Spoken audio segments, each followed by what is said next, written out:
លើតែគេនិយាយថារលាកសាច់ដុំរលាកសរសៃពួររលាកសន្លាក់តែមិនដឹងថារោគសញ្ញានៃបញ្ហាទាំងអស់នេះបែបណាទេមែនអត់ចាថ្ងៃនេះខ្ញុំនឹងធ្វើការចែករំលែកតាមរយៈការឃើញជាមួយនឹងប្រធានបទមួយដែលល្អសម្រាប់ការថែទាំសុខភាពការរស់នៅប្រចាំថ្ងៃ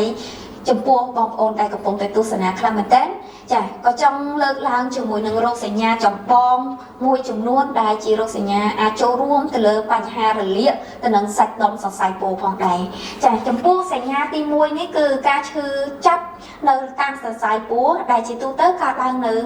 ចិត្តសន្លាក់ឆ្អឹងជាទូទៅបងប្អូនបានដឹងមកហើយថាសន្លាក់ឆ្អឹងរបស់យើងគឺមានច្រើនកន្លែងចាហើយសប្តាហ៍ថ្ងៃក៏មានអ្នកដែលមានបញ្ហាឈឺទៅនឹងសន្លាក់ឆ្អឹង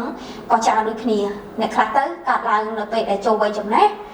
អ្នកខ្លះក៏កើតឡើងតាំងពីក្មេងមកក៏មានឬក៏បងប្អូនខ្លះកើតឡើងដោយសារតែមានការរបួសឬក៏គ្រោះថ្នាក់ណាមួយហើយបញ្ហាចារោគសញ្ញានៃបញ្ហារលាកសាច់ដុំសរសៃពោះនេះគឺឈឺចាប់នៅផ្នែកនៅតាមសរសៃពោះដែលជាទូទៅនៅជិតផ្នែកសន្លាក់ឆ្អឹងនឹងឯងចាចំពោះទី2វិញគឺមានអារម្មណ៍ថាឈឺចាប់នៅពេលយប់ភិកច្រើនឈឺចុករយឈឺចាប់តតែអ្នកខ្លះដេកស្អុំតកត្រូវការម៉ាសាថ្នមជាប្រចាំចាអាការៈឈឺចាប់នៅពេលយប់ញឹកញាប់បែបនេះឬក៏រ៉ាំរ៉ៃគួរតែបញ្ញាប្រកដំណោះស្រាយក៏ដូចជាទៅពិគ្រោះជាមួយនឹងអ្នកជំនាញឲ្យបានទាន់ពេលវេលាដូចគ្នាហើយចំពោះទី3វិញឈឺចាប់កាន់តែធ្ងន់ទៅនៅពេលដែលធ្វើចលនាឬក៏សកម្មភាពផ្សេងជាធម្មតាអ្នកដែលគាត់ធ្វើការងារច្រើនឬក៏ធ្វើចលនារយៈពេលយូរតែងតែមានអាការៈឈឺចាប់តែបើសិនជាកាន់តែឈឺធ្ងន់ទៅគួរតែបញ្ញាប្រកដំណោះស្រាយឲ្យបានទាន់ពេលដូចគ្នាដែរចាចំពោះទី4វិញគឺរឹងសាច់ដុំនៅពេលព្រឹកនេះគឺជាសញ្ញាមួយដែលភាគច្រើនអ៊ំចាស់តែងតែកើតមានហើយរកដំណោះស្រាយអត់បានទេ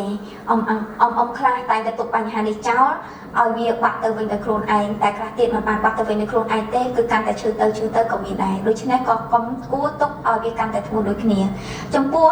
ទី5វិញគឺហើមជួនកាលមានកម្ដៅនិងមានស្នាមក្រហមនៅផ្នែកដែលកំពុងតែមានការឈឺចាប់ដូចជាសាច់ដុំឬក៏តាមសន្លាក់សរសៃរបស់អំពុកមិញឬក៏ពុកឲ្យបងប្អូនយើងផងដែរហើយចំពោះចំណុចចុងក្រោយគឺមានអារម្មណ៍ថាបាក់នៅពេលដែលធ្វើចលនាសរសៃពោះអានេះគឺជាអារម្មណ៍មួយដែលអ្នកមានការឈឺចុកចាប់ច្រើនដូចជាឈឺនៅពេលដែលរត់នៅពេលដែលធ្វើការច្រើនធ្វើការយូរគឺតែងតែមានអារម្មណ៍ថាលែងចង់ធ្វើបន្តព្រោះតែមានអារម្មណ៍ថាបាក់ឬក៏ការឈឺចាប់នឹងឯងចាហើយ